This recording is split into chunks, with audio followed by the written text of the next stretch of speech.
A very warm welcome indeed to all the future company secretaries. ये video update important है for all the CS aspirants जो final level में है यानी professional programme में है और थर्ड मॉड्यूल देने वाले हैं दिसंबर 2021 एग्जाम का। यानी आपका एग्जाम अब आने ही वाला है और इस अपडेट को बहुत इंपॉर्टेंट है कि आप देखें, समझें और इस डॉक्यूमेंट को भी अपने साथ एग्जाम में लेकर जाएं। जैसे ही मैंने बोला डॉक्यूमेंट को भी एग्जाम में अपने साथ लेकर जाएं, आपके दिमाग में बात बैठ गई होगी कि ये अपडेट है फॉर ओपन बुक एग्जामिनेशन। यानी थर्ड मॉड्यूल में जो दो पेपर हैं, इलेक्टिव पेपर जो हैं और एक MDCS है, वो ओपन बुक एग्जामिनेशन बेस्ड है। ये अपडेट उसी के बारे में है। पहली बात ये, इंस्टीट्यूट ने अपनी वेबसाइट में सप्लीमेंट रिलीज किया था फॉर IBC, यानी इलेक्टिव पेपर के लिए हमें सप्लीमेंट दिया गया था और कहा गया था कि ये दिसंबर के लिए इंपॉर्टेंट है। मैं पहली बात आपको बताना चाहूंगा, वो सप्लीमेंट मेजॉरिटी ऑफ बच्चों के पास होगा, बट उस सप्लीमेंट में जगह जगह पर इंस्टीट्यूट ने लिंक्स दिए थे, यानी राइटअप था और लिंक था। तो यानी आपको लिंक पे क्लिक करने से एक और डॉक्यूमेंट खुलकर आपके सामने आता। मैंने आपके लिए चीजों को आसान कर दिया है। ये जो डॉक्यूमेंट आप स्क्रीन पे देख पा रहे हैं, ये आपको इस वीडियो के डिस्क्रिप्शन बॉक्स में भी मिल जाएगा।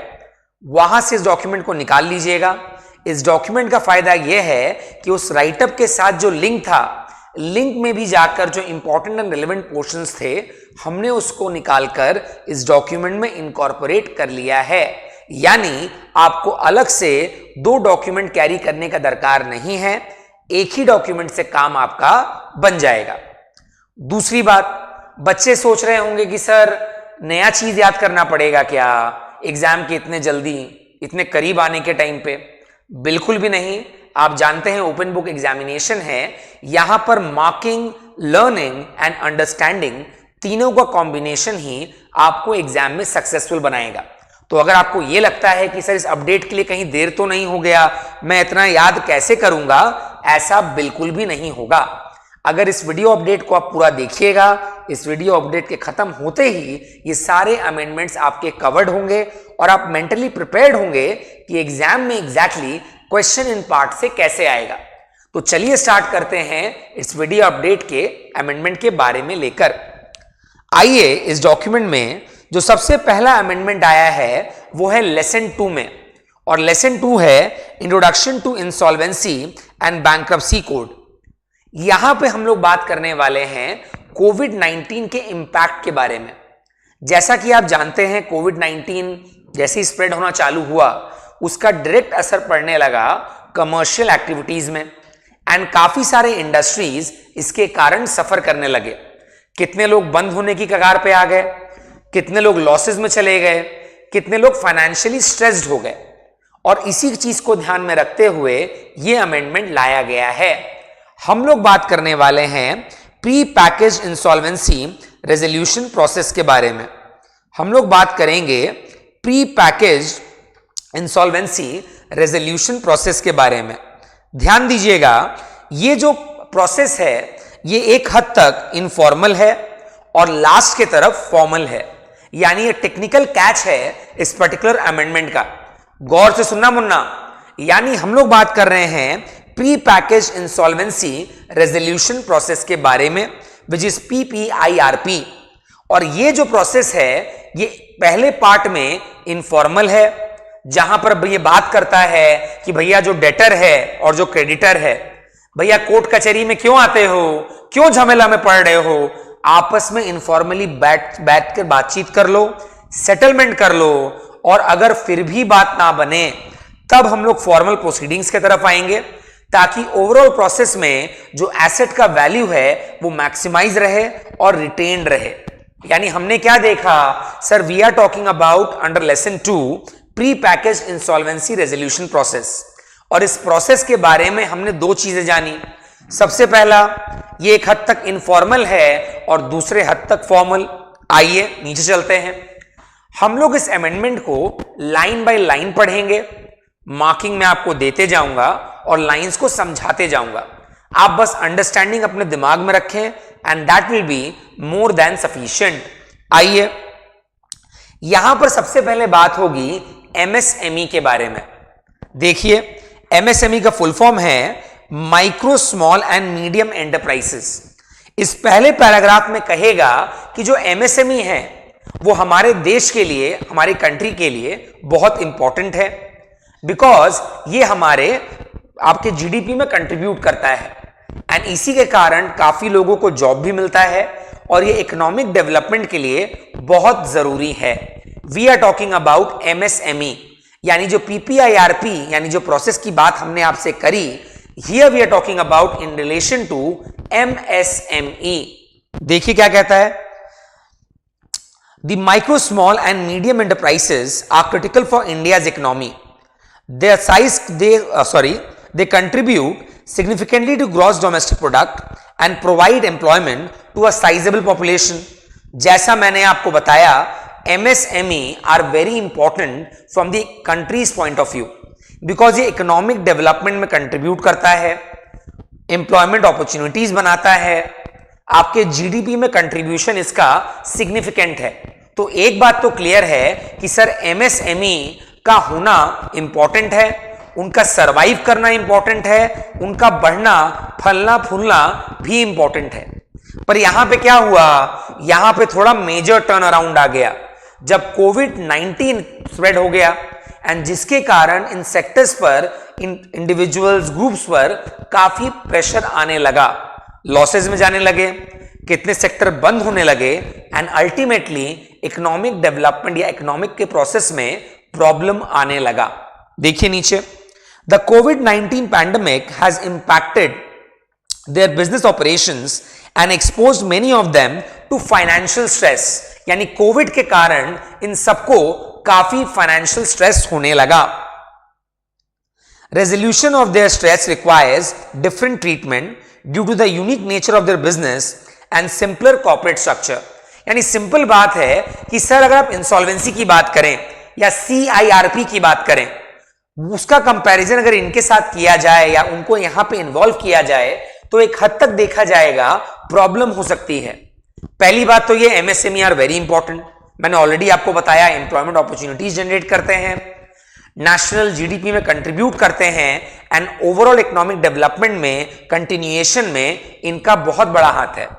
पर सबसे बड़ी बात यह है एमएसएमई, जैसे नाम बताता है, micro small and medium enterprises, यानी इनका जो कॉर्पोरेट स्ट्रक्चर है वो बहुत ही सरल है, सिंपलर है, कॉम्प्लेक्स बिल्कुल नहीं है, चीजें काफी सिंप्लीफाइड तरीके से हैंडल हो सकती हैं and that is the reason why इनको अपॉर्चुनिटी देने के लिए कि ये सर्वाइव कर पाए, वापस फाइट बैक कर पाए, अपने आप को वापस खड़ा कर पाए, पीपीआईआरपी को लाया गया है। बिकॉज मैंने ऑलरेडी बताया ना, पीपीआईआरपी इनफॉर्मल भी है, फॉर्मल भी है। आई रिपीट, पीपीआईआरपी फॉर्मल भी है और इनफॉर्मल भी है।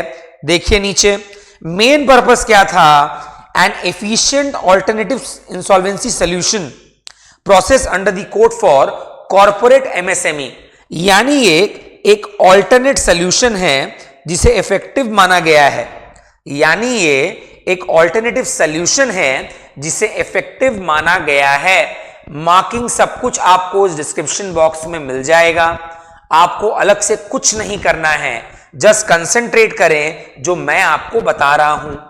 यानी यहां पे क्या कहता है, यहां पे कहता है बच्चा कि sir according to the regulators हमें एमएसएमई को बचाना है और एमएसएमई को बचाने के लिए हमें कुछ ऑल्टरनेट सॉल्यूशन लाना पड़ेगा, बिकॉज कोविड ने काफी बुरी तरह से इफेक्ट किया है इन सेक्टर्स को। और यहां पे we are talking about effective alternative solution, we are talking about effective alternative solution. आइए, अकॉर्डिंगली जैसे आपने समझ में आपको आया कि प्री पैकेज जो प्रोसेस है इतना इंपॉर्टेंट है, इसलिए इसको लाया गया। फिर देखिए, accordingly president promulgated the IBC amendment ordinance 2021 on 4th April 2021 to introduce PPIRP under the code for this purpose. PPIRP is built on trust and honors the MSME owners by enabling resolution when the company remains with them. यानी ध्यान दीजिएगा कि इस particular case में आपका normally क्या होता है, जो मैनेजमेंट है वो किसी ऑफिशियल के पास चली जाती है, वो कंपनी को चलाता है, ओवरऑल देखभाल करता है। बट इस वाले केस में ऐसा कुछ नहीं होता। बच्चा ध्यान देना, इस वाले केस में ऐसा कुछ भी नहीं होता, मैनेजमेंट करंट मैनेजमेंट के पास ही रहता है, यहां पर ट्रांसफर या take over by an official नहीं होता, इसलिए देखो मैंने इसे अंडरलाइन भी कर दिया है। आ जाइए नीचे, PPIRP is available for resolution of stress for corporate MSME। मैं बार बार रिपीट कर रहा हूं, PPIRP is only applicable or available for corporate MSME, is only available for corporate MSME। आइए नीचे, it is available as an alternate option should the stakeholder like to use it।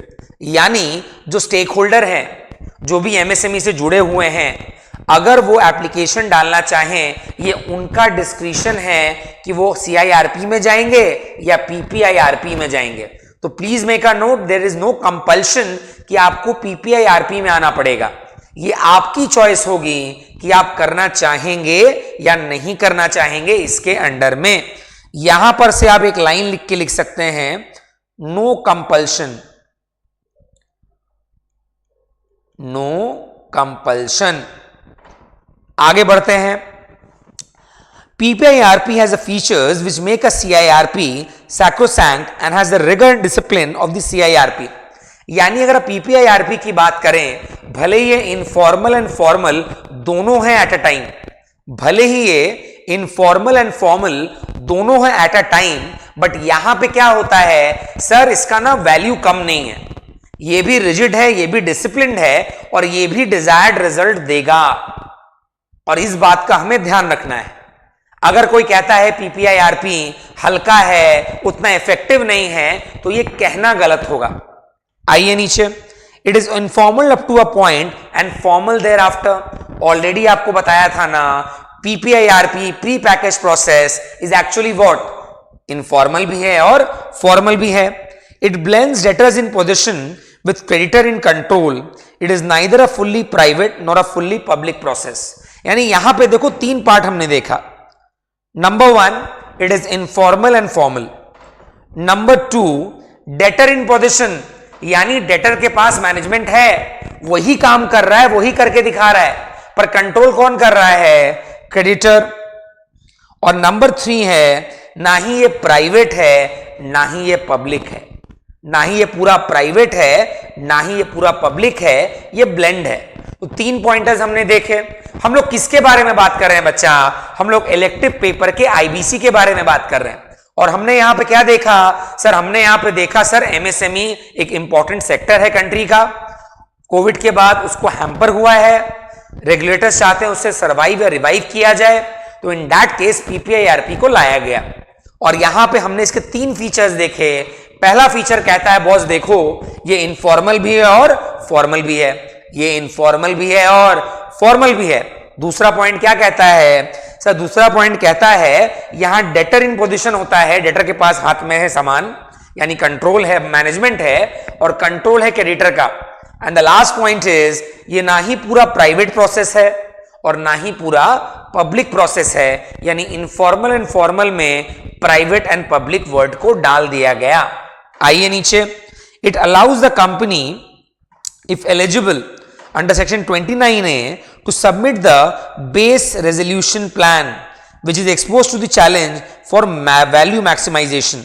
यानी जब भी application पड़ेगा आपको उसमें बेस रेजोल्यूशन प्लान देना पड़ेगा, BRP।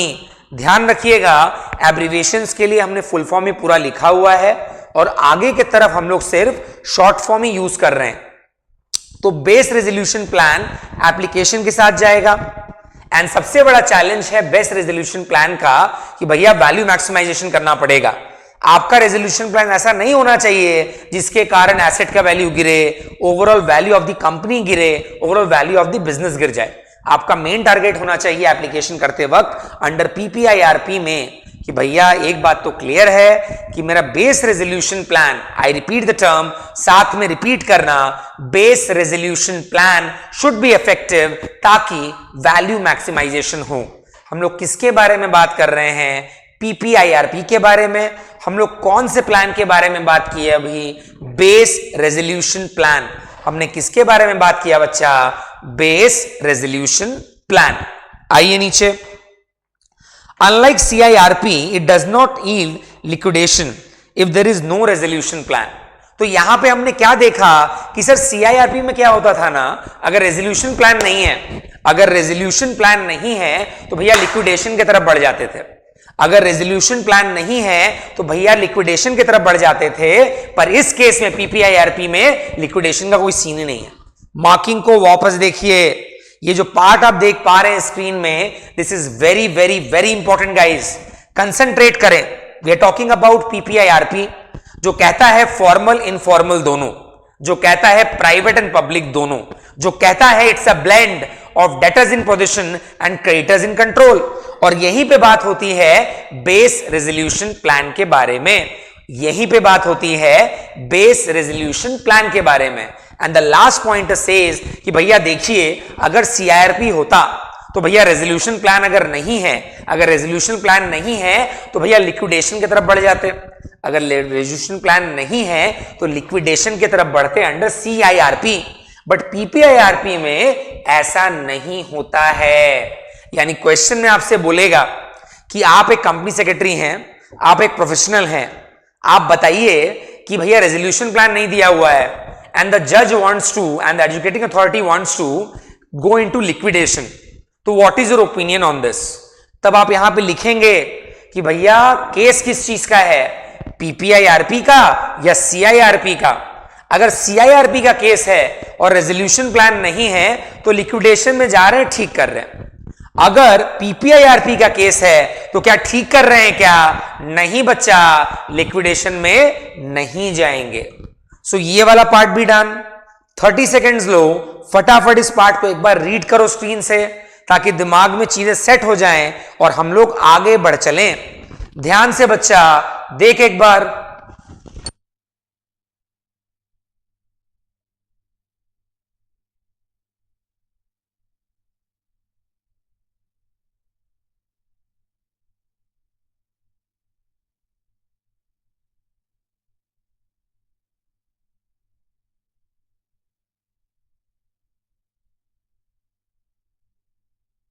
क्या यहां तक पढ़ना हो गया है? हो ही गया होगा। आ जाओ नीचे गवर्निंग फ्रेमवर्क में। यहां पर तुमको बस ये वाला पार्ट याद रखना है। याद रखो बच्चा, ओपन बुक एग्जामिनेशन है, ये डॉक्यूमेंट तो तुम्हारे हाथ के पास होगा। और अगर क्वेश्चन PPIRP से आ गया, तुमको फट से दिमाग में क्लिक करेगा कि मोहित शाह ने बताया था वीडियो में कि PPIRP में अमेंडमेंट आया है, तो भैया क्वेश्चन PPIRP से है तो ये पेपर आ जाएगा टेबल पे और इन मार्किंग्स के बेसिस पे आराम से तुम सॉल्व कर लोगे। तो ये सारे पार्ट याद करने हैं क्या? बिल्कुल भी नहीं। जैसा एग्जाम का फॉर्मेट है, स्ट्रैटेजी पे काम करिए, आप 80 प्लस 75 प्लस आराम से स्कोर करेंगे। पास्ट में लोगों ने स्कोर किया है, हमारे लोगों को रैंक भी आया है एंड वो लोग एग्जामिशन भी लाए हैं इस पर्टिकुलर पेपर में।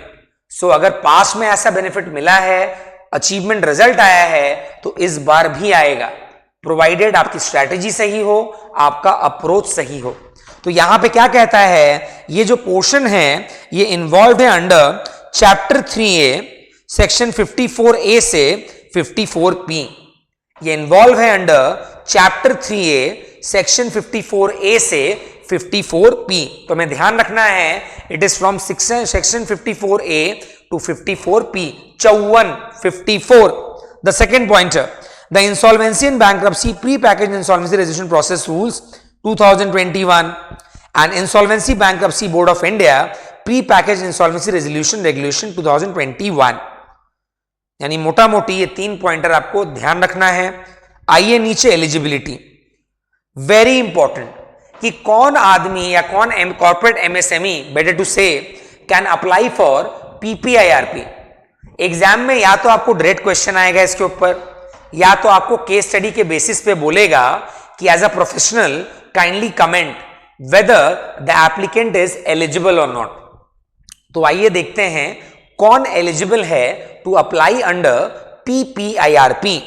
देखिए क्या कहता है, अ कॉर्पोरेट डेटर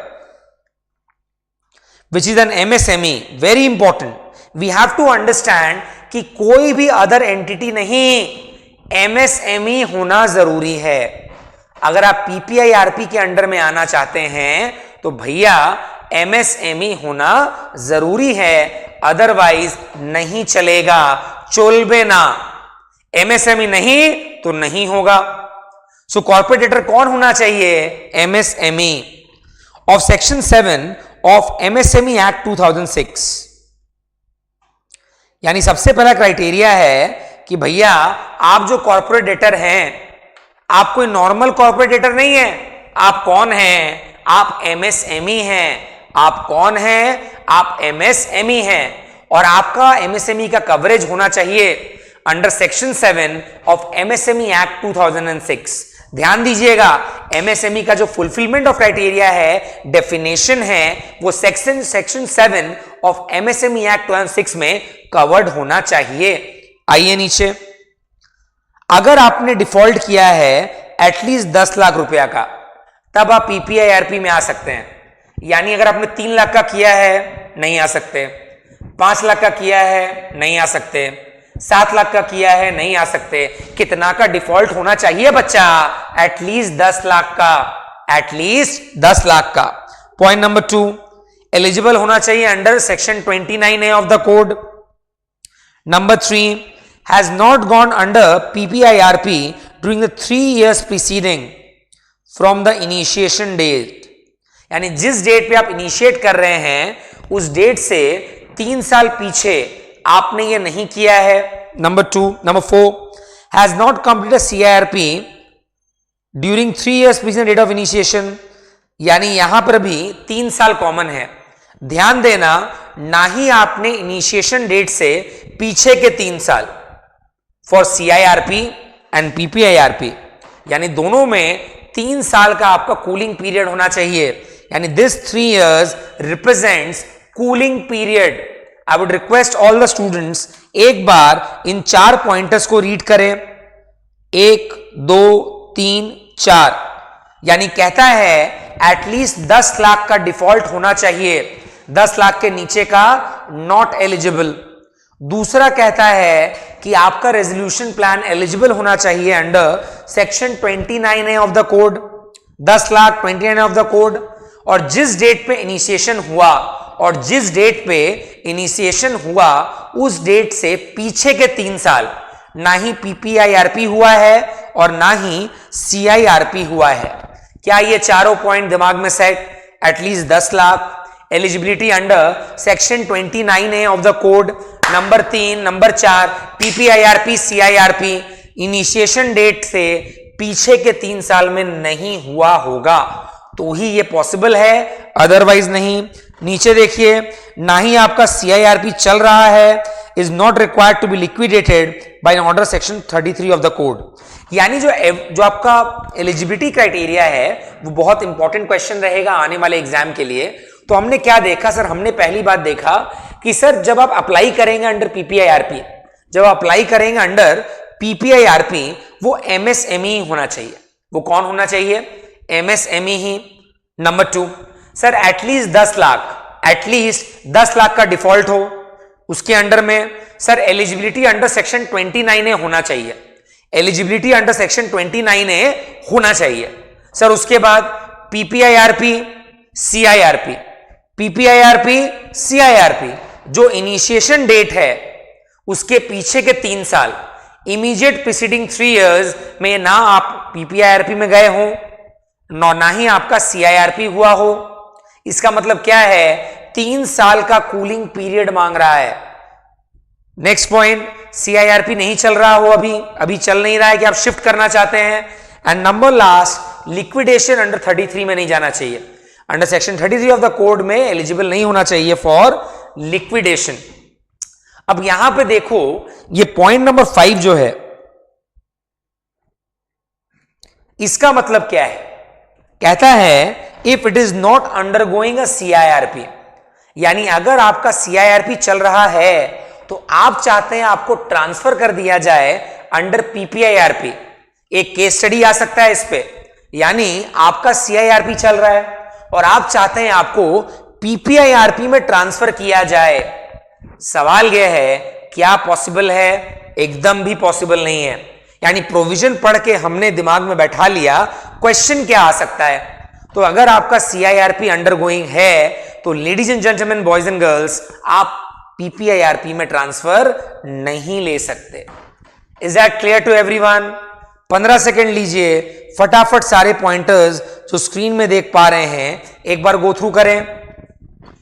लो 15 से 20 second. Very important question from the examination point of view.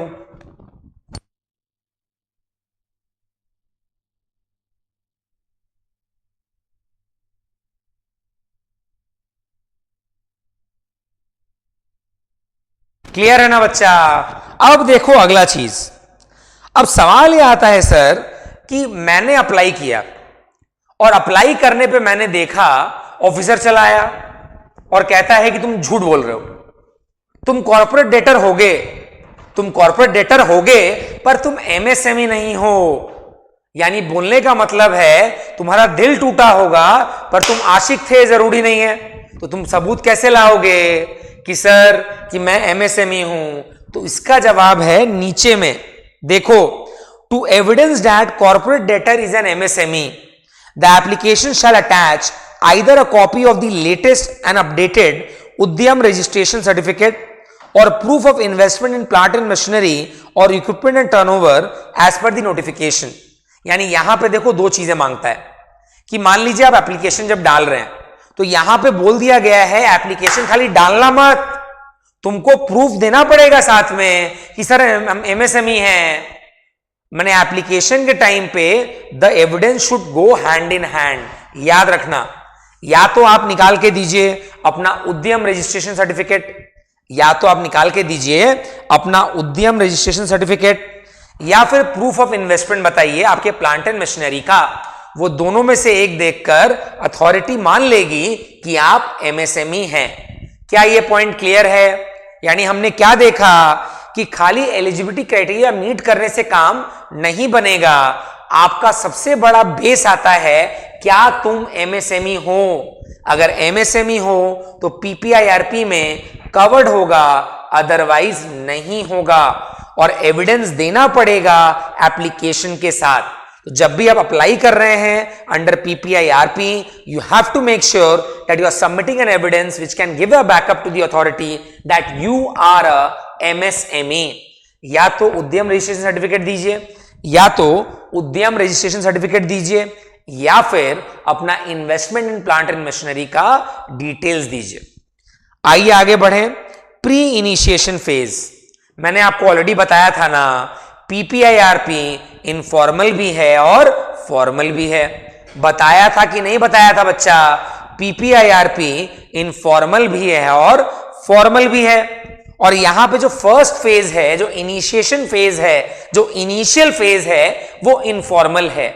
यानी the informality at pre initiation stage offers flexibility for the corporate debtor and its creditor to swiftly explore and negotiate the best way to resolve stress in the business, while the post-initiation stage drives value maximization and bestows the resolution plan with the statutory protection। यानी यहां पे समझो बच्चा, मैंने एक lecture की starting में ही आपको बताया, क्या बताया? दिमाग पे जोर डाल कि PPIRP pre package process informal भी है और फॉर्मल भी है। जो इसका इनफॉर्मल पार्ट है वो कहता है कोर्ट कचहरी के चक्कर में क्यों पड़ते हो, आपस में बैठकर डिस्कशन कर लो, सुलझा लो ताकि मैटर अच्छे से सॉल्व हो जाए। इसका लेटर वाला पार्ट कहता है कि भैया बहुत हो गया इनफॉर्मल बातें, अब बात करेंगे फॉर्मल चीजों को लेकर। और फॉर्मल चीजें क्या कहती हैं सर? फॉर्मल चीजें कहती हैं सब कुछ कानून के हिसाब से होगा, स्टैट्यूटरी रिक्वायरमेंट के हिसाब से होगा, ताकि ओवरऑल बिजनेस और एसेट्स का वैल्यू मैक्सिमाइज हो पाए। So we have two parts, one is informal and the other is formal. Informal is in the initial phase, whereas later provision में या later portion में formal approach आता है। क्या यहां तक अपने क्लियर है? 10 seconds फटाफट इसको रीड करें जो आप स्क्रीन पे देख पा रहे हैं।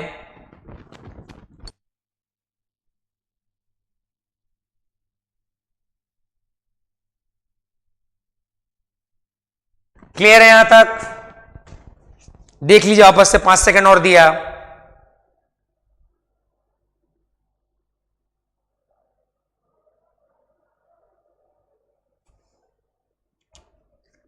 डन यहां तक, आइए नीचे। अब यहां पे देखिए, we are talking about the steps और the requirements at the pre initiation stage. At the pre initiation stage सबसे पहला पॉइंटर देखो क्या कहता है, for seeking approval of creditors under section 54A(2)(e) and 3, the applicant, corporate applicant filing an application for initiation of PIRP shall convene meetings of unrelated financial creditors, that is financial creditors who are not related parties। यानी यहां पे देखो पहला point कहता है unrelated financial creditors का meeting करना पड़ेगा। यानी यहां पर दो सिचुएशन होती है, गौर से सुनना बात को, कि दो तरह के फाइनेंशियल क्रेडिटर्स होते हैं। एक होते हैं जो रिलेटेड होते हैं और एक है unrelated. One is the related and the other is the unrelated. आपको दोनों के केस में मीटिंग कराना पड़ेगा। यानी अगर क्वेश्चन कहता है कि सर अनरिलेटेड का मीटिंग नहीं कराना है, गलत है। अगर कहता है सर रिलेटेड का मीटिंग नहीं कराना है, गलत है। यानी पहला pointer was talking about unrelated financial creditors, यानी who are not related party.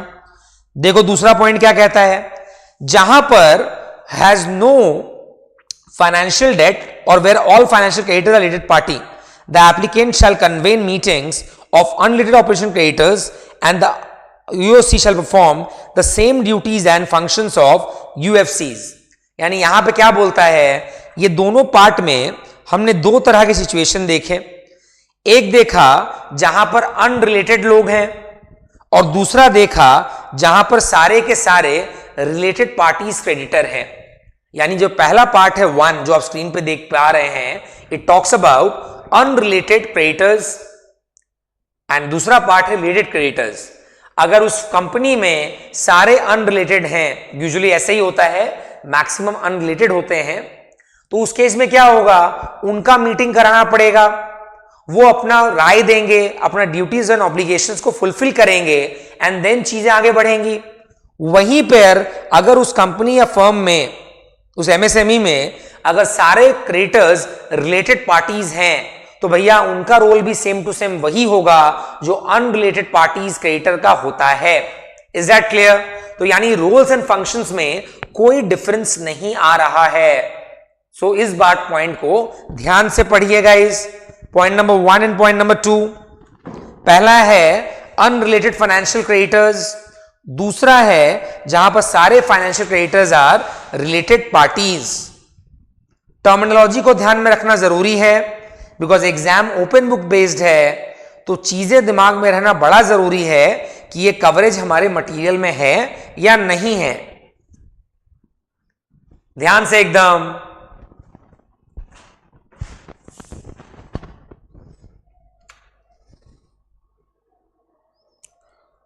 तो ये हो गया पहला दो पार्ट, जहां पे हमने बात किया financial creditors who are related and दूसरा बात किया financial creditors who are unrelated. अब आता है उसी में तीसरा वाला पॉइंट। तीसरा वाला पॉइंट कहता है कि भैया आपने मीटिंग की बात की कि अनरिलेटेड फाइनेंशियल क्रेडिटर्स का मीटिंग होगा, रिलेटेड फाइनेंशियल क्रेडिटर्स का मीटिंग होगा। तो भैया जब मीटिंग होगा तो नोटिस तो भेजना होगा, और जब नोटिस भेजना है तो नोटिस पीरियड भी तो सर आएगा। Are you getting this? हमने बात किया मीटिंग के बारे में, और मीटिंग वाले पॉइंट में हमने क्या देखा, अनरिलेटेड फाइनेंशियल क्रेडिटर्स होता है, रिलेटेड फाइनेंशियल क्रेडिटर्स होता है, और उनका मीटिंग करवाना है। तो मीटिंग जब करवाना है तो नोटिस पीरियड भी तो होगा। देखो क्या कहता है, एटलीस्ट 5 डेज होना चाहिए before the date of meeting. At least law के हिसाब से 5 दिन होना चाहिए before the day of the meeting. आप चाहें तो शॉर्टर नोटिस दे सकते हैं अगर सारे लोग अग्री करते हैं। प्लीज ध्यान दीजिएगा, यहां पर कोई और लिमिट नहीं दिया। यहां पे कहता है if all of them agrees, I repeat, if all of them agrees, यानी नोटिस की बात कर रहे हैं regarding the meeting of financial creditors, और यहां पे कहता है जो नोटिस पीरियड है 5 दिन का होना चाहिए। ध्यान दीजिएगा, यहां सिर्फ 5 डेज बोला है, ना वर्किंग बोला है, ना कोई बिजनेस डे या कोई टर्म का इस्तेमाल किया गया है। यहां पर सिर्फ 5 डेज बोला है, यानी संडे भी आ जाएगा। Is that clear? एकदम परफेक्ट, बढ़ा जाए आगे। और अगर आप 5 दिन से कम का नोटिस पीरियड देने वाले हैं, और अगर आप 5 दिन से कम का नोटिस पीरियड देने वाले हैं, देन इन दैट केस सबको अग्री करना पड़ेगा। आइए नीचे, the notice of the meeting shall indicate the date, time and venue of the meeting, specified agenda items and discussion. यानी डेट भी बताना पड़ेगा, टाइम बताना पड़ेगा, वेन्यू बताना पड़ेगा, और स्पेसिफिक एजेंडा क्या है। जाहिर सी बात है, क्वाइट प्रेडिक्टेबल, कि अगर आप मीटिंग का नोटिस देंगे तो date, venue, date, venue and time including the agenda specify तो करना पड़ेगा। बढ़ा जाए आगे। अब यहां पे देखो क्या कहता है, the applicant shall enclose a list of creditors and the amount due to each of them in form P2। Mark कर लीजिए फॉर्म P2, यानी आपको list of creditors with the amount due form P2 में देना है, along with notice convening the meeting seeking approval for appointment of an RP। यानी notice convening the meeting, और approval भी करना पड़ेगा, आपको अप्रूवल लेना है for the appointment of IP as RP। ध्यान से पढ़िए, we are talking about first of all कि आपको क्रेडिटर्स का लिस्ट देना है, आपको क्रेडिटर का लिस्ट देना है, और क्रेडिटर के नाम के साथ कितना अमाउंट वो पाता है वो बताना पड़ेगा। उसी में कहता है कि भैया नोटिस आप दे रहे हैं मीटिंग का, और उसके साथ साथ हैव टू मेक श्योर कि आपको सीक करना पड़ेगा approval for the appointment of IP as resolution professional. तो यानी ये वाला पैराग्राफ को एक बार रीड करें, ध्यान दीजिएगा। पहला पार्ट है नोटिस ऑफ द मीटिंग, और ये कहता है at least 5 days before the date of the meeting, at least 5 days before the date of the meeting आपको बताना पड़ेगा। इससे शॉर्टर नोटिस जा सकता है, प्रोवाइडेड सबको ये एग्री करें। नोटिस में डेट, टाइम, वेन्यू और स्पेसिफिक एजेंडा होना चाहिए, very important from the examination point of view. और अगला पॉइंट कहता है कि भैया आपको नोटिस ये सब चीजों के साथ, या एप्लीकेशन के साथ सॉरी, आपको मेंशन करना पड़ेगा list of creditors, amount due in the form P2, form का नाम है P2, and along with the notice convening the meeting seeking approval for appointment of an IP as RP। 10 second और लीजिए और ये चारों पॉइंटर पढ़िए। The following activities need to be undertaken in pre initiation stage.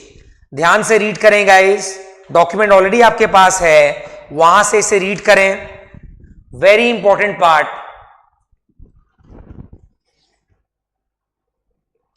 ध्यान से देखें एकदम।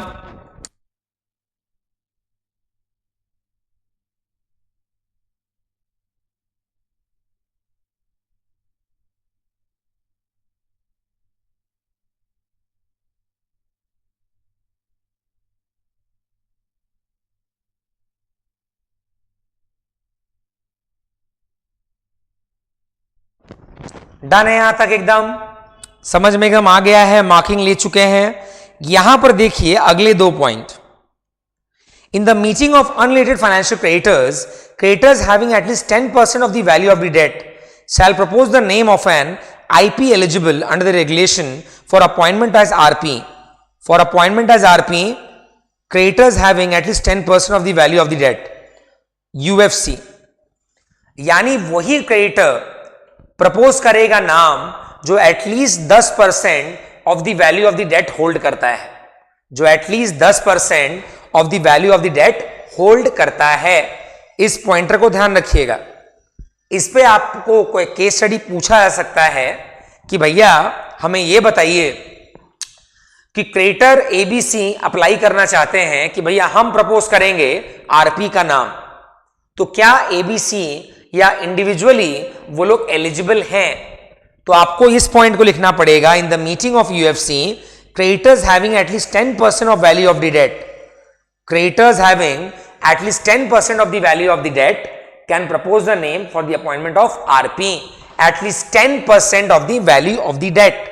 Coming to the next pointer, an IP is eligible to be appointed as RP if he and all the partners and directors of the insolvency entity of which he is a part of creditor are independent of the corporate debtor। यानी important part है कि आप जिसको भी RP बनाना चाहते हैं वो independent होना चाहिए। अगर कहीं भी किसी तरीके से वो कॉर्पोरेट डेटर के अंडर में आता है, प्रेशर में आता है, रिलेशन में आता है, तो चोलबे ना नहीं चलेगा। Is that clear? वापस से I would request everyone to read the 3 pointers which they can see on the screen. कि लिस्ट ऑफ क्रेडिटर्स जमा करना पड़ता है, राइट, जहां पर अमाउंट ड्यू रहेगा और फॉर्म P2 में आएगा, उसी में मीटिंग का नोटिस रहेगा और उसी में आप अप्रूवल के लिए for appointment of RP confirmation लेंगे। फिर कहता है कि अगर आपका अनलिमिटेड फाइनेंशियल क्रेडिटर्स है at least 10% of the value of the debt, वही लोग प्रपोज कर पाएंगे आईपी को आरपी के लिए अपॉइंटमेंट के लिए।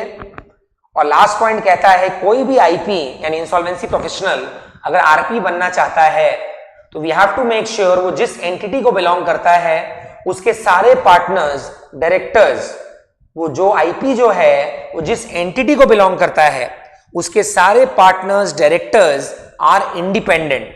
ध्यान देना, मैंने सिर्फ इंडिपेंडेंट को हाईलाइट करके सर्कल किया है ताकि एग्जाम में तुमको क्लास का डिस्कशन याद आ जाए और फटाफट तुम मार्किंग के बेसिस पे कंक्लूजन निकाल लो केस स्टडी का।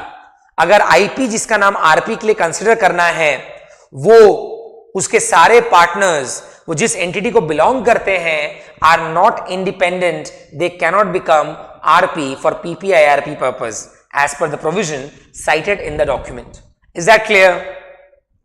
फटाफट 30 सेकेंड्स लें और इस तीनों पॉइंटर को वापस से रीड करें।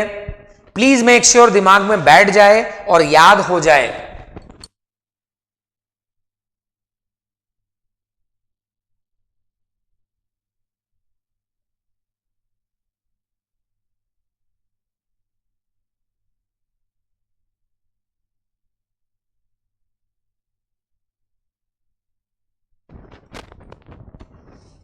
डन एकदम, आ जाइए नीचे। अब हम लोग आएंगे इस वाले पार्ट में।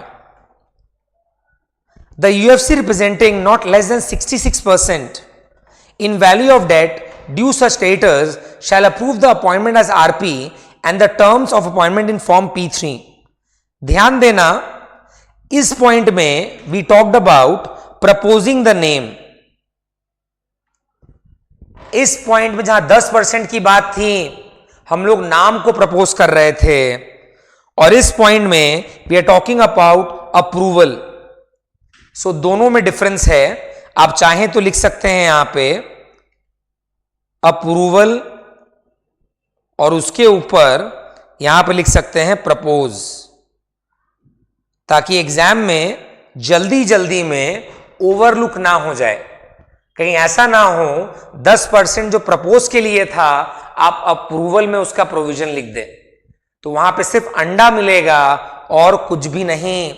फटाफट इसकी नोटिंग इस मैट में या फिर इस डॉक्यूमेंट में कर लें। The terms of appointment shall include fee कितना देना है। सो ये जो पार्ट है ना, फी कितना देना है, क्या क्या रहेगा, एक्सपेंसेस है ना तेना, अगर आपको पता है कि सर आपके मैट में या जो मैट आपने अभी दिया है हमको या जो हमारे पास है वहां पर 2 पॉइंटर्स हैं रिगार्डिंग अपॉइंटमेंट ऑफ आरपी कि कौन आईपी आरपी बनेगा, तो सर एक 10% वाला है जहां पर नाम प्रपोज होता है और एक नॉट लेस देन 66% वाला है जहां नेम अप्रूवल आता है। अगर मेरे को क्वेश्चन में आया as a professional kindly tell me what are the terms to be included in the agreement with RP, तो क्या क्या आएगा। तो अभी तुम इसको याद करोगे क्या? बिल्कुल भी नहीं। हमको जो याद रखना था मेरे ऑलरेडी दिमाग में है कि 10% प्रपोज के लिए है, not less than 66% for approval के लिए है और अप्रूवल वाले पॉइंट में टर्म्स दिए हुए हैं। मैं सीधा ये 2 पॉइंटर याद रखने का था, याद रखा है, वेरी गुड सर। बाकी याद नहीं करने का है, ओपन बुक है, टेबल पर रखेंगे और यहां से यहां फटाक से कोट कर देंगे। हमारा काम भी हो जाएगा, नंबर भी मिल जाएंगे और हमारी लाइफ इजी रहेगी। मैं हमेशा रेगुलर क्लासेस में भी एक ही बात कहता था कि सिर्फ रटने से और समझने से ओपन बुक हैंडल नहीं होगा। अगर आपको कंपीट करना है, अच्छा मार्क्स लाना है, it has to be a effective strategy, a combination of learning, understanding and your notes and markings. अगर ये तीन कॉम्बिनेशन आप बना के चलेंगे, 80+ लाने से आपको कोई नहीं रोक सकता। सिर्फ याद करने से भी पॉसिबल नहीं होगा, सिर्फ समझने से भी पॉसिबल नहीं होगा, एक स्ट्रैटेजी होना बड़ा जरूरी है। आइए नीचे की तरफ, अब आ जाइए इस वाले पॉइंट पे। अगेन देखिए यहां पर भी जो अलग अलग हेडिंग्स हैं वहां पर परसेंटेज ऑलमोस्ट सेम है, तो these are repetitions of the same. तो यहां पर इसको डिस्कस करके मैं वापस से टाइम वेस्ट नहीं करूंगा, आप एक बार इसे बस रीड कर लेंगे वीडियो लेक्चर खत्म होने के बाद, राइट? पर उसके पहले ये वाला पॉइंटर एक बार देखिए। The majority of directors or partners of the CD shall make a declaration in Form 6 stating that CD shall find an application for initiation with a definite time not exceeding 90 days, that the PPIRP is not being initiated to defraud any person, the name of IP approved by creditors to be appointed as RP। यानी ये है एक तरह से declaration under form 6। यहां पर आप declaration term और फॉर्म P6 को सर्कल कर लें और CD को भी, ताकि ध्यान में रहे कि ये डिक्लेरेशन है about CD that is corporate debtor under form 6।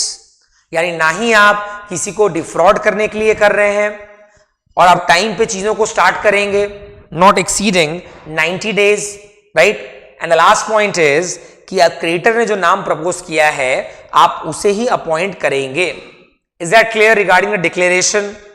30 second वापस से लीजिए, फटाक से इस वाले पॉइंटर को रीड करिए, फटाक से इस वाले पॉइंटर को रीड करिए साथ साथ में। यानी सेम पेज पे we are having provision regarding the members meeting, regarding the declaration, regarding the process. यानी आप क्रोनोलॉजी देख पा रहे होंगे कैसे चीजें लिंक्ड हैं, और आपके दिमाग में ये चीज बैठ जानी चाहिए कि सारा कुछ इसी पेज में दिया हुआ है। तो जिन बच्चों को याद है वो याद किया हुआ लिखेंगे, जिन बच्चों ने समझा हुआ है और याद किया हुआ है वो कंबाइन करके लिखेंगे, और जिन बच्चों के पास मार्किंग भी है वो मार्किंग को रेफर करके लिखेंगे। ध्यान से एकदम करें गाइस।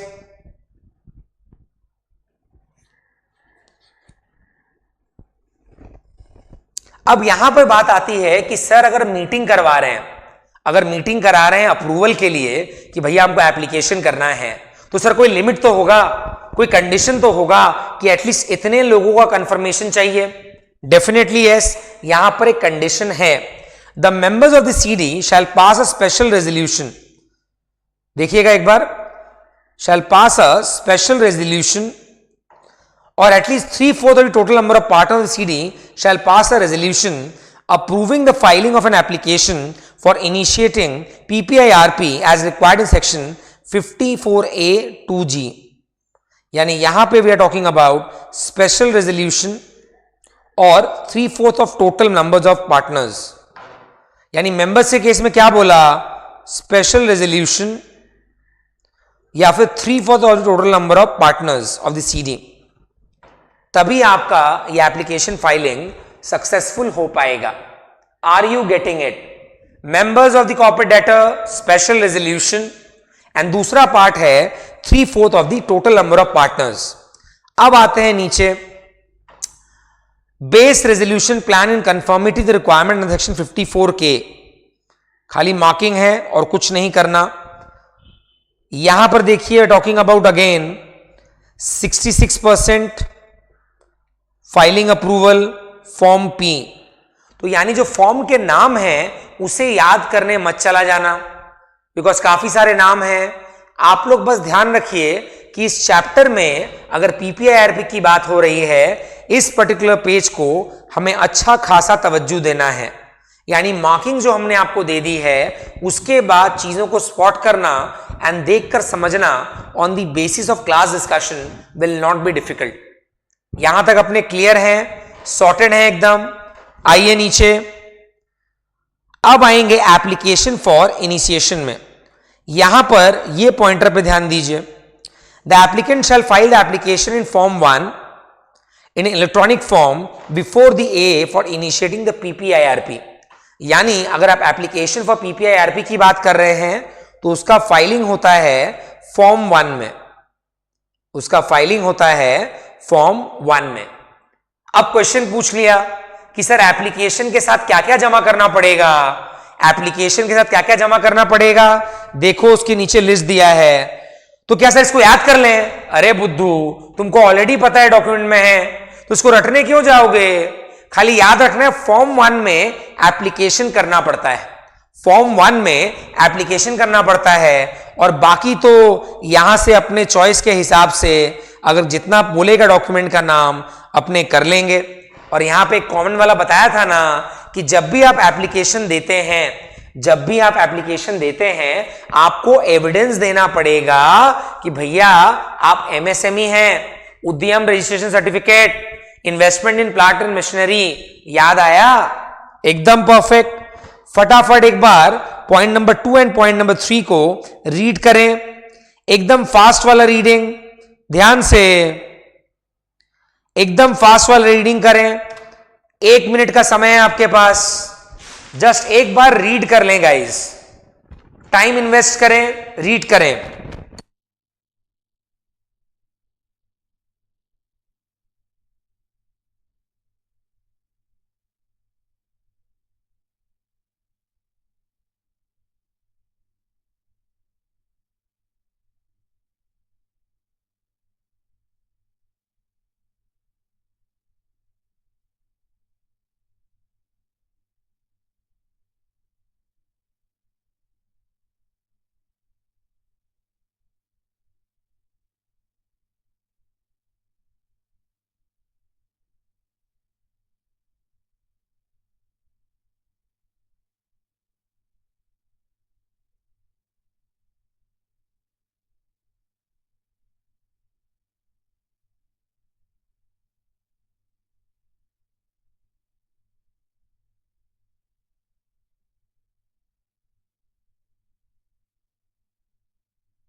आई बिलीव यहां तक एक बार रीड किया होगा। जो लेक्चर देख रहे हैं प्लीज मेक श्योर कि आप लेक्चर के साथ जैसा बोला जा रहा है करते चलें एंड गाइडेंस को पूरा फॉलो करें। Definitely the paper will be manageable and productive as well. अब आ जाइए,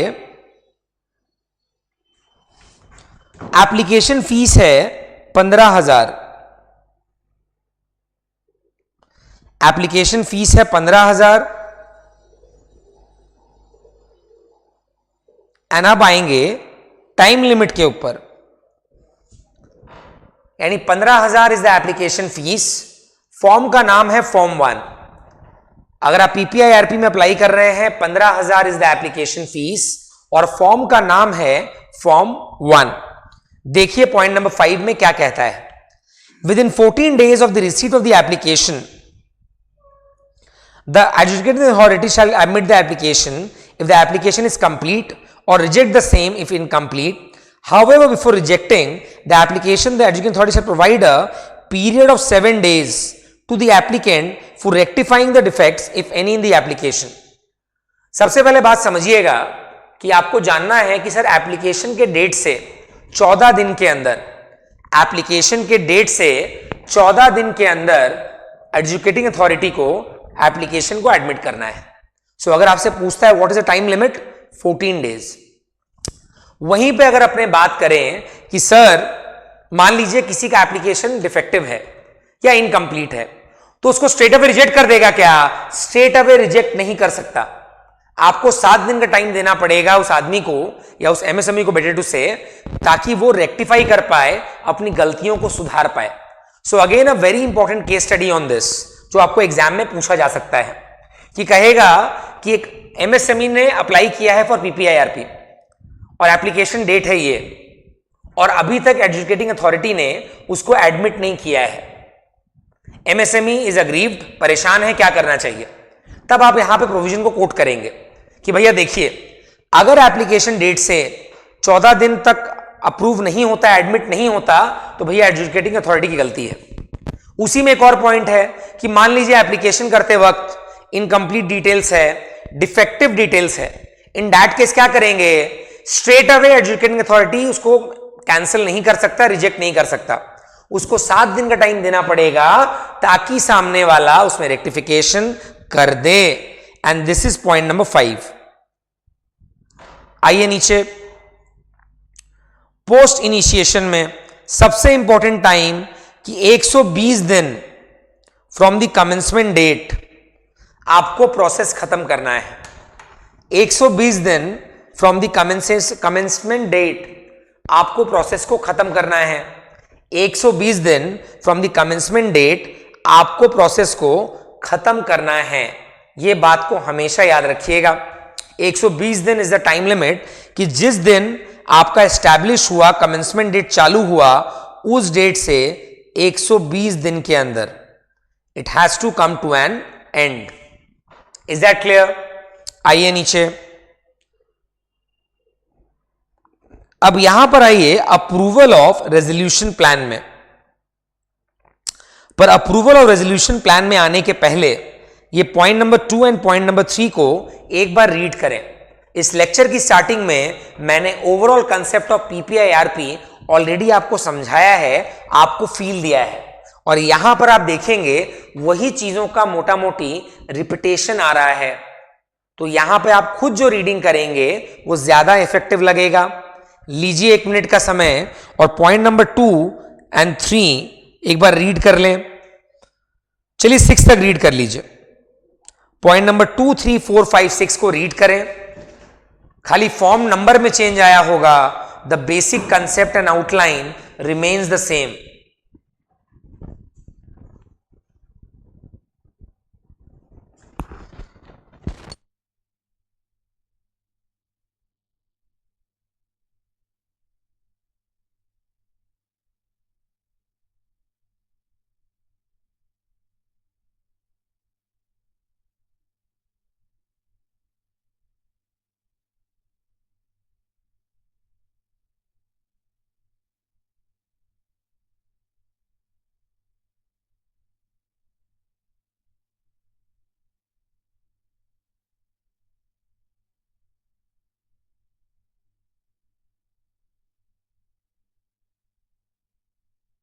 ध्यान से रीड करें गाइस एक बार, बी वेरी अटेंटिव।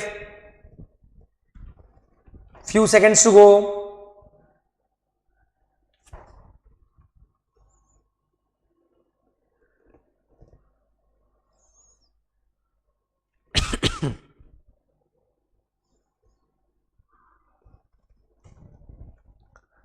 चलिए, आई बिलीव आप लोग का यहां तक हो चुका है।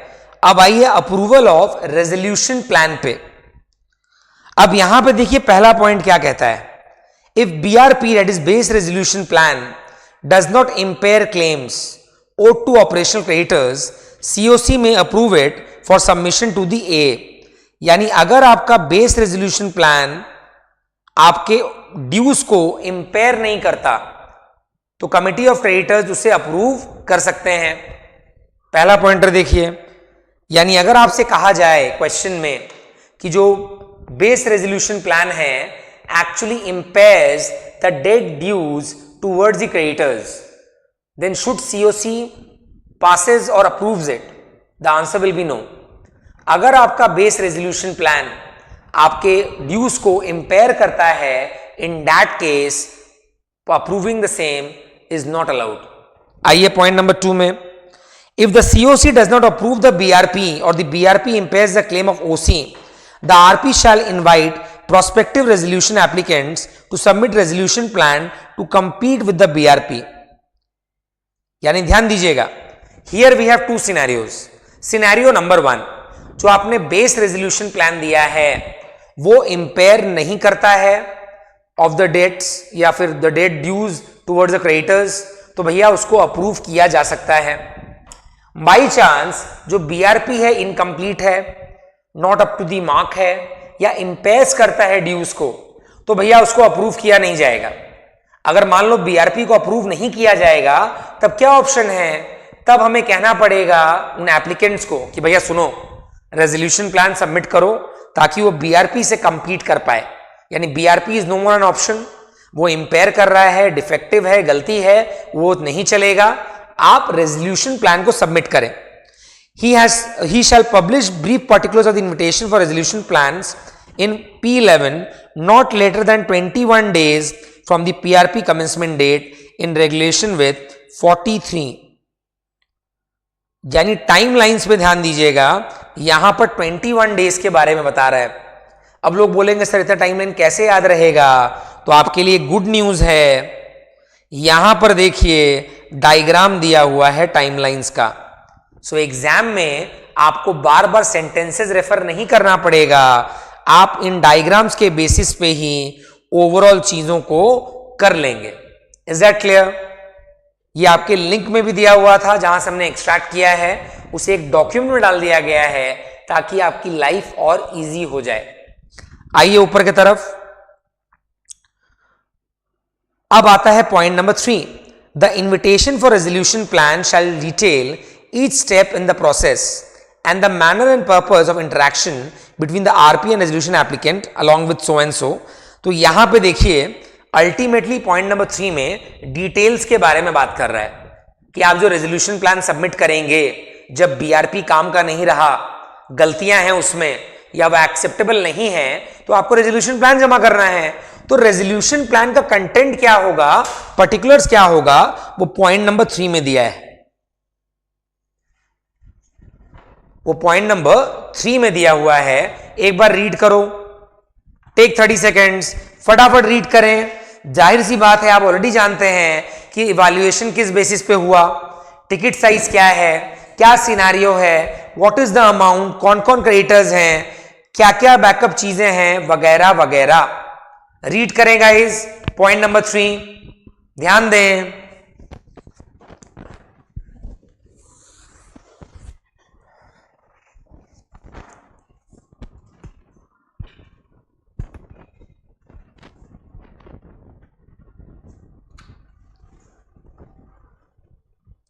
क्लियर है यहां तक? बढ़ चले आगे। अब आइए पॉइंट नंबर 6 में एंड पॉइंट नंबर 5 में। द सीओसी में consider BRP for approval if no resolution is received. Point number 4-5 में लिंकेज है। The resolution plans received in response to invitation and complying with the requirements of the code and regulation shall be evaluated on the basis for evaluation. The resolution plan which gets the highest score shall be selected as best alternate plan। यानी अभी तक हमने बात किया था BRP के बारे में, that is base resolution plan। उसके बाद हम लोग बात कर रहे हैं BAP के बारे में, that is best alternate plan। मैंने आपको क्या बताया कि सर एप्लीकेशन के साथ बेस रेजोल्यूशन प्लान भी जाता है, और वहां पे हम क्या देख पा रहे हैं कि यहां पे हमको ये समझ में आता है कि मान लो BRP impairs the debt dues या फिर इनकम्प्लीट है, इनइफेक्टिव है, then in that case CoC उसको अप्रूव नहीं करेगा। तब सीओसी क्या करेगा? सीओसी बोलेगा भैया रेजोल्यूशन प्लान सबमिट करो। अब इन्विटेशन पे रेजोल्यूशन प्लान भी आएंगे, उन सारे रेजोल्यूशन प्लान से सबको स्कोरिंग की जाएगी, और स्कोरिंग के बेसिस पे जो सबसे हाईएस्ट पॉइंट पाएगा वो कहलाएगा बेस्ट ऑल्टरनेट प्लान, और ये बेस्ट ऑल्टरनेट प्लान कंपीट करेगा बीआरपी के साथ। पॉइंट नंबर 4 में इसी के बारे में बताया जा रहा है। वापस से रिपीट करूंगा, पहले आता है BRP, that is base resolution plan. अगर बेस रेजोल्यूशन प्लान इनइफेक्टिव है, इनकम्प्लीट है, या फिर इंपेयर करता है डेड ड्यूज को, देन इन दैट केस यहां पे बोला जा रहा है BRP will not be approved. तब वहां पे इनवाइट किया जाएगा रेजोल्यूशन प्लान्स, और रेजोल्यूशन प्लान्स में भी जो सबसे हाईएस्ट स्कोर करेगा उसे लिया जाएगा as best alternate plan which can compete with BRP. Point number 2 पे देखिए, पॉइंट नंबर 5 पे देखिए, अगर किसी ने रेजोल्यूशन प्लान जमा ही नहीं किया, अगर किसी ने रेजोल्यूशन प्लान जमा नहीं किया, तब आपका सीओसी में कंसिडर, ध्यान दीजिएगा, में कंसिडर बीआरपी यानी यहां पे क्या हुआ, यहां पर रेजोल्यूशन प्लान मांगा, किसी ने जमा ही नहीं किया, तो भैया बीआरपी को कंसिडर कर सकता है सीओसी। आइए point number 6, the COC may consider the BAP for approval if it is significantly better than BRP। ध्यान दीजिएगा, if it is significantly better, important term है significant। if it does not approve a significantly better BAP then the process terminates। यानी जाहिर सी बात है BAP को तब ही लिया जाएगा, बेस्ट ऑल्टरनेट प्लान को तब ही लिया जाएगा जब वो BRP से सिग्निफिकेंटली बेहतर हो। बेस्ट ऑल्टरनेट प्लान को तभी लिया जाएगा जब वो बीआरपी से सिग्निफिकेंटली बेहतर हो, अदरवाइज प्रोसेस को टर्मिनेट कर दिया जाएगा। पॉइंट नंबर 7 देखिए, वेरी इंपॉर्टेंट, एग्जाम में ना केस स्टडी के फॉर्म में ये पार्ट आने का काफी चांसेस है। यानी जहां पर आपको केस में बताया जाएगा कि बॉस देखो बीआरपी है, अब सीओसी को बीआरपी अप्रूव करना है, तुम सीओसी को गाइड करो कि अप्रूवल करें या ना करें। तो तुम्हारा स्टेटमेंट यही होना चाहिए, अगर बीआरपी कंप्लीट है गुड, इनकम्प्लीट है नॉट गुड, इनसिग्निफिकेंट है नॉट गुड, इंपेयर करेगा ड्यूज को नॉट गुड, तो भैया उसको अप्रूव मत करना। तब बीएपी की तरफ जाना।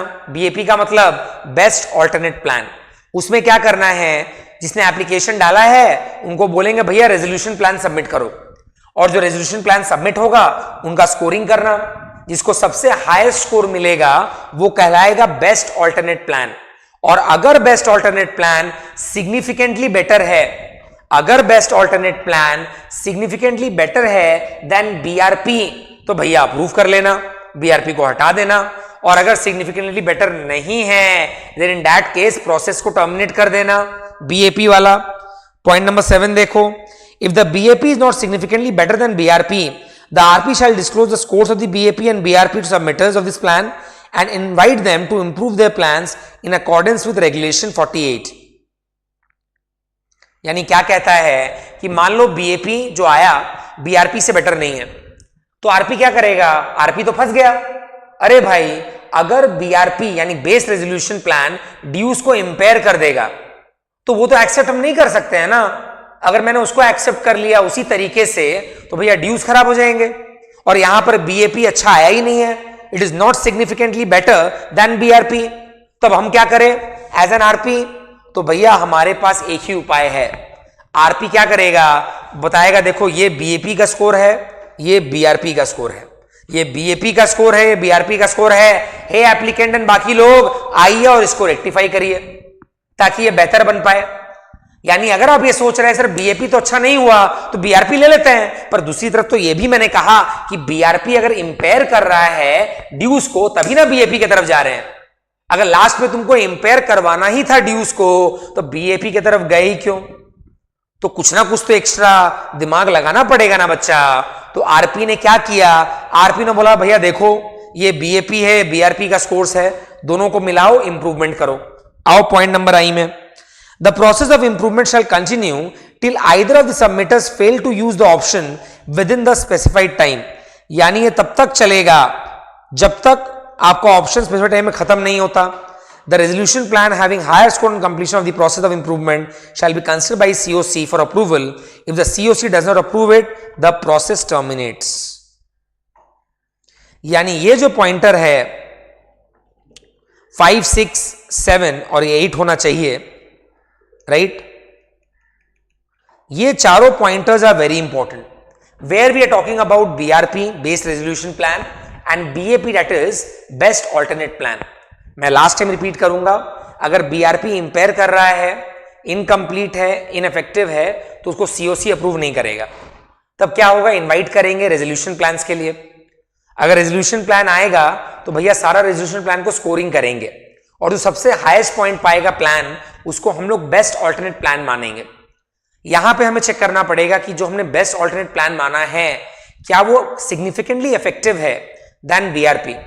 अगर सिग्निफिकेंटली बेटर है देन बीआरपी तो भैया उसको एक्सेप्ट करना है, अगर नहीं है तो रिजेक्ट तो कर ही देंगे स्ट्रेट अवे, बट बीआरपी को वहां से उठा नहीं लेंगे। वहां पे क्या करेंगे सर, वहां पर अगर बीआरपी को उठाएंगे, ऑलरेडी तो इंपेयर कर रहा था ड्यूज को, तभी ना बीएपी में आए, तो सर यहां पे आरपी क्या करेगा, बीएपी को रखेगा बीआरपी को रखेगा, दोनों का स्कोर्स को रखेगा और कहेगा इंप्रूवमेंट करो। एक टाइम गिवन में इंप्रूवमेंट करना पड़ेगा। अगर कोई भी party with in the specified time इस ऑप्शन को, रेक्टिफिकेशन को स्टार्ट या यूज में नहीं लेती है तो भैया टर्मिनेट हो जाएगा प्रोसेस, राइट। तो ये था हमारा 5, 6, 7, 8। अब आ जाइए क्लोजर ऑफ पीपीआईआरपी। यहां पे देखिए क्लोजर कब होगा, again a case study. Question में पूछेगा कब आप पीपीआईआरपी के प्रोसेस को क्लोज कर सकते हैं। Number 1, approval of either BRP और BAP on expiry of 90 days if no resolution plan is submitted to the F of approval. याद आया ना 90 दिन का। On rejection of the resolution plan by adjudicating authority. यानी पहला 3 पॉइंटर एक बार देखिएगा। या आपने बीएपी या बीआरपी में से एक सिलेक्ट कर लिया, या 90 दिन पार हो चुका है और कोई रेजोल्यूशन प्लान सबमिट नहीं हुआ, या फिर rejection of resolution plan by adjudicating authority. Read करो एक बार, 30 सेकेंड्स गाइज, फटाफट ध्यान से, एकदम परफेक्ट तरीके से गाइज, कंसंट्रेशन रखें। या approval of BRP and BAP में से एक हो, 90 दिन expired, no resolution plan submitted, rejection of resolution plan by adjudicating authority, एकदम परफेक्ट। अब यहां पे पॉइंट नंबर 4 देखो क्या कहता है। On approval of the adjudicating authority of application filed by the RP for termination of PPIRP where COC approves termination with 66% of voting share। यानी यहां पर सीओसी का अप्रूवल चाहिए with 66% of voting share। Point number 5, on conversion into CIRP based on an application filed by RP where the COC approves, so with 66% of voting share and the CD is eligible for CIRP, the RP of the PIRP is appointed as RP of the CIRP। यानी यहां पे ध्यान दीजिए, जब हम application पढ़ रहे थे एलिजिबिलिटी वाला, वहां पे हमने क्या देखा, अगर सीआईआरपी इज अंडर गोइंग तो आप सीआईआरपी से पीपीआईआरपी में नहीं जा सकते। अगर आप सीआईआरपी ऑलरेडी चल रहा है, आप सीआईआरपी से पीपीआईआरपी में नहीं जा सकते, बट पीपीआईआरपी से सीआईआरपी में आना पॉसिबल है अगर COC 66% of the voting share से एटलीस्ट अप्रूवल कर दे। आई एम रिपीटिंग, अगर आपका सीआईआरपी चल रहा है, अगर आपका सीआईआरपी चल रहा है तो भैया आप पीपीआईआरपी में नहीं आ सकते। एलिजिबिलिटी में देखा था ना, नहीं देखा था तो वीडियो को पॉज कर और जाकर देख, लिखा हुआ है वहां पे, अगर सीआईआरपी अंडर गोइंग है तब आप एलिजिबल नहीं है। पर यहां पे क्या कहता है, पीपीआईआरपी से सीआईआरपी में कन्वर्ट होना पॉसिबल है provided COC approval they they with 66% of voting share. Point number 4 and point number 5 को एक बार गौर से देखें। Point number 4 and point number 5 को एक बार गौर से देखें। 66% ऑफ वोटिंग शेयर, ध्यान दे बच्चा।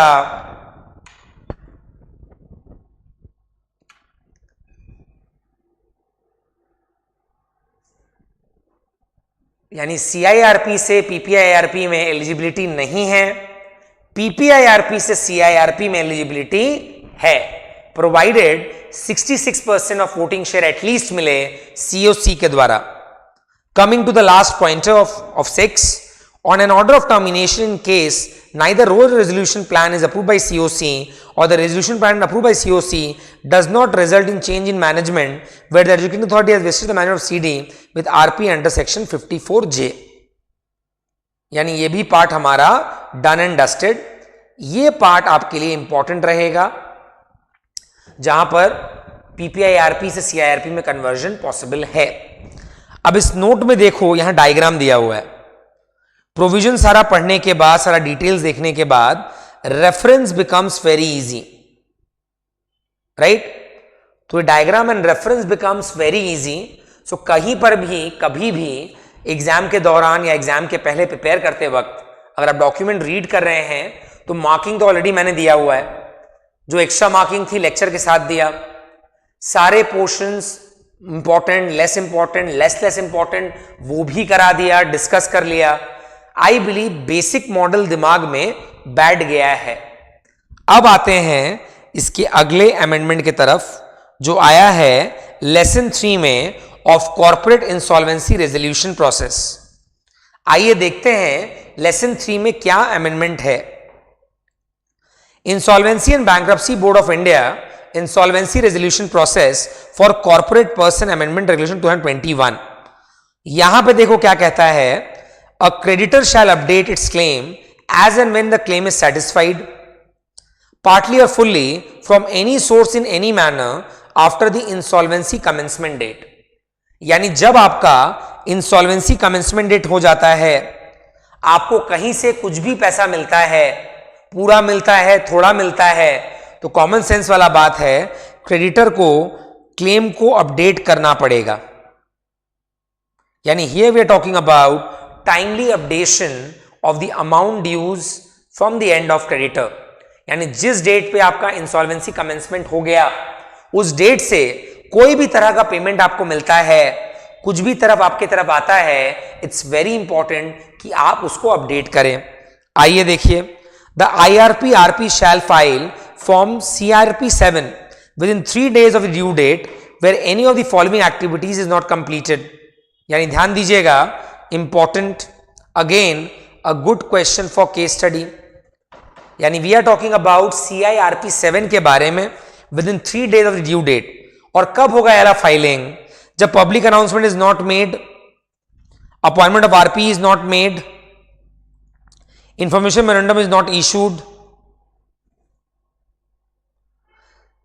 Request for resolution plan is not issued, CIRP is not completed with in T+180 days। यानी क्वेश्चन में आपसे पूछा जाएगा कि IRP और RP को CIRP 7 3 days के अंदर फाइल करना है of the due date.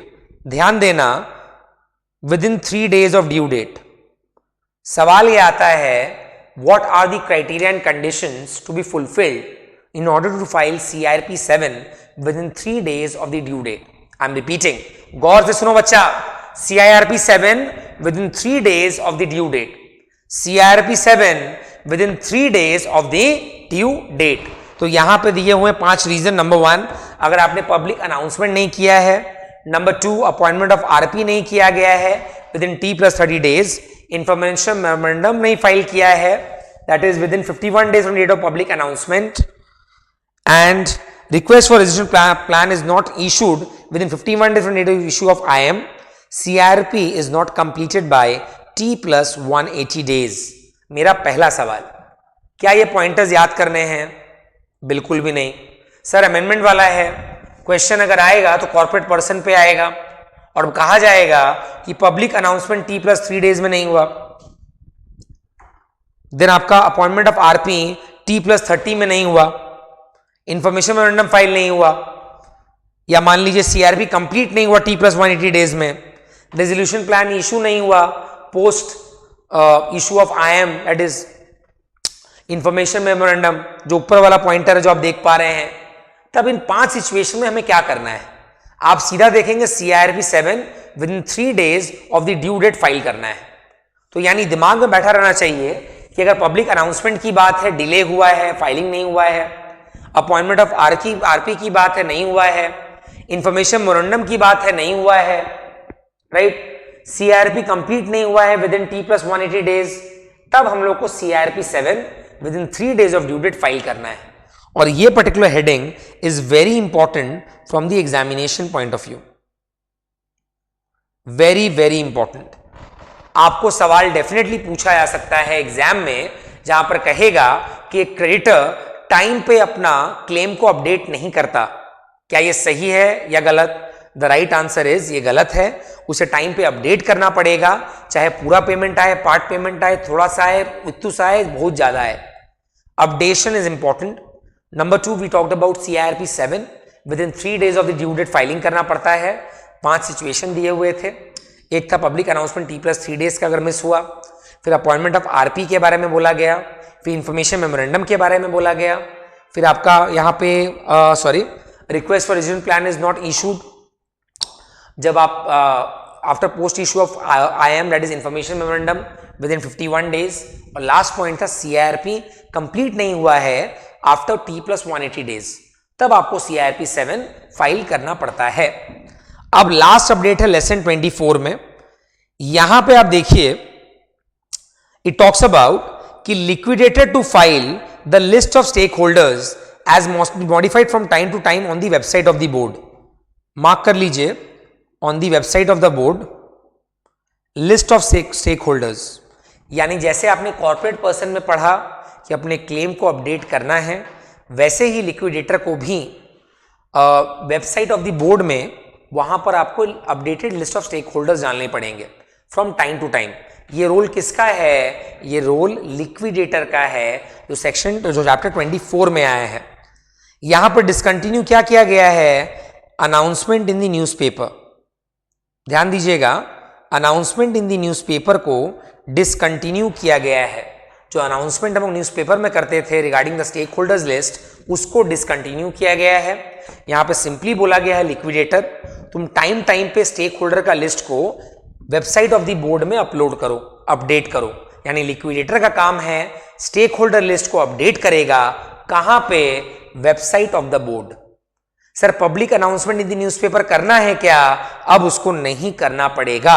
This is the latest amendment, और ये आपके आने वाले एग्जाम के लिए इंपॉर्टेंट रहेगा कि कहेगा लिक्विडेटर ने स्टेक होल्डर लिस्ट अपडेट नहीं की है, आप कहेंगे लिक्विडेटर गलत है, उसको टाइम टाइम पे अपडेट करना है on the website of the board. अगला सवाल करेगा कि लिस्ट ऑफ स्टेक होल्डर्स को अपडेट करके न्यूज़पेपर में छापा नहीं गया, तो क्या लिक्विडेटर ने गलत किया? फिर आप बोलेंगे कि as per the latest amendment to make announcement in the newspapers has been done away with, यानी अब न्यूज़पेपर में announcement for the list of stake holders करना by the liquidator is not compulsory, उसको हटा दिया गया है। लिक्विडेटर टाइम टाइम पे updated list website of the board में डाल दे, that is more than sufficient. Newspaper में अनाउंसमेंट करने का दरकार अब नहीं है। This was lesson 24 for you. अब यहां पे देखिए लेसन 24 में जो ये राइटअप आपने पढ़ा, इसी का नोटिफिकेशन मैंने नीचे में दिया हुआ है। एक बार इस राइटअप को पढ़ो जो स्क्रीन पे देख पा रहे हैं आप। देखिए लिक्विडेटर के बारे में लेसन 24 में दिया हुआ है, गो थ्रू करें।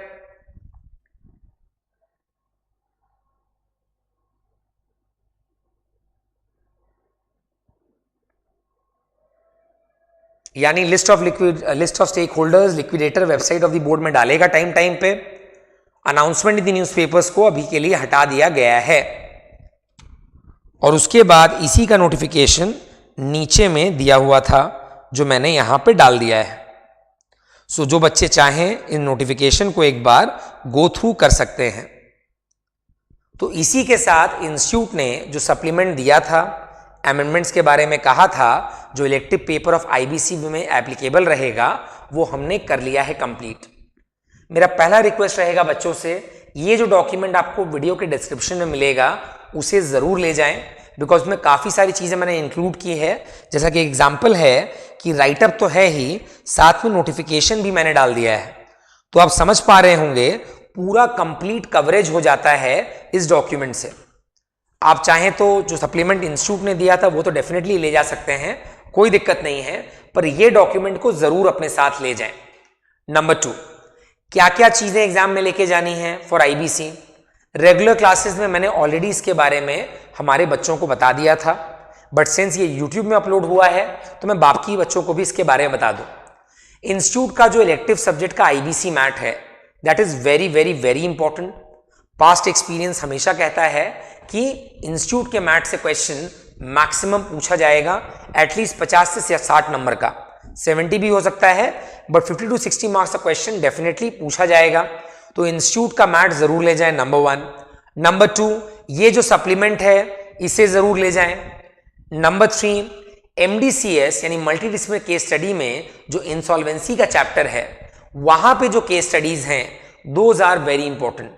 आपको इस पेपर के लिए उनको रेफर जरूर करना चाहिए, और मेरा मानना है कि अगर आप MDCS का मैट भी साथ में ले जाएं तो there is nothing like it, तो definitely that will be helpful.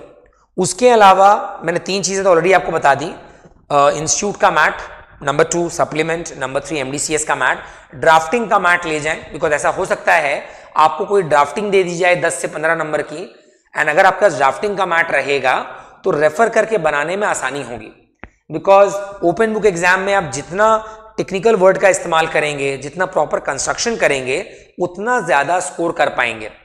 इसलिए मैंने हमेशा कहा है कि 3 approach is very important, that is learning, understanding and proper marking and referring to the notes. अगर ये तीनों अप्रोच आपका अच्छा है, इस पेपर में आपको अच्छे मार्क्स लाने से कोई नहीं रोक सकता। तो MDCS के अलावा ड्राफ्टिंग का मैट आप ले आ सकते हैं। उसके अलावा company law will be important. So अगर आपके पास एग्जीक्यूटिव का कंपनी लॉ का मैट अभी भी पड़ा हुआ है तो डेफिनेटली उसको आप लेके जा सकते हैं एग्जाम में, बिकॉज कंपनी लॉ हमारा मेन बेस है। तो डेफिनेटली क्वेश्चन अगर पूछ भी ले कंपनी लॉ से तो कोई बड़ी बात नहीं है, और ऊपर से ओपन बुक एग्जाम है, कैरी करने में कोई दिक्कत नहीं होनी चाहिए। और इंसॉल्वेंसी के प्रोविजन जिस सब्जेक्ट में है, इस पर्टिकुलर इलेक्टिव पेपर को छोड़कर अगर वो सब्जेक्ट का मैट भी आप ले जाएं, that will be more than sufficient. और मेरा मानना है इन सारी चीजों को ले जाने से आपका काम हो जाएगा। जितना आपने कवर किया है रेगुलर क्लासेस में, यूट्यूब में, और खुद भी जितना पढ़ा है, that is more than sufficient. 2 चीजों पे बेस रखिएगा, ICSI का मॉड्यूल जो मेन मैट है, एंड उसके बाद ये सप्लीमेंट, और जो अलग अलग चीजें ले जानी है एक्स्ट्रा में मैंने ऑलरेडी आपको बता दिया है। So guys, all the best for your exams, keep rocking and stay safe. Bye bye.